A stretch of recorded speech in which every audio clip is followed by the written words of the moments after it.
12. Is mental illness a myth? A prominent psychiatrist, Dr. Thomas Saz, has for some years upset his fellow practitioners with his studies designed to demonstrate that mental illness is a myth.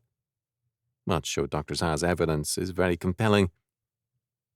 I do not feel competent to comment on the subject authoritatively, but I would like to suggest that perhaps we have gone overboard in calling a variety of things mental sickness.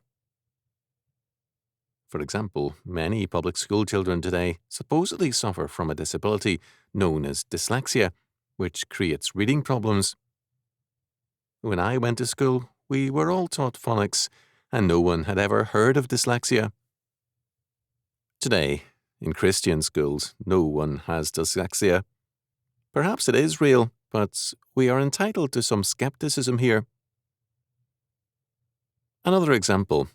In 1850, the Louisiana State Medical Society discovered a new disease, mental disorder, and named it drapetomania. Drapeto is a Greek word meaning runaway. The medical commission, headed by a distinguished physician, Dr. Samuel Cartwright, found that this disease was a physical and mental peculiarity of the Negro race. The evidence for the medical commission was obvious and clear-cut. A great many Negro slaves were running away. Some of the slave owners from whom they ran away were regarded as fine men. Obviously, running away had to be an indication of some kind of hereditary and racial sickness. Of course, since the doctors saw nothing wrong with slavery, it did not occur to them that these Negroes were running away from slavery.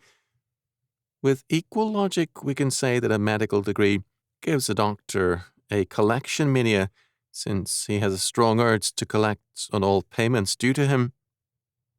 Seriously, however, we have gone very much astray in this question of mental illness. We are too prone to label people we disagree with as mentally sick.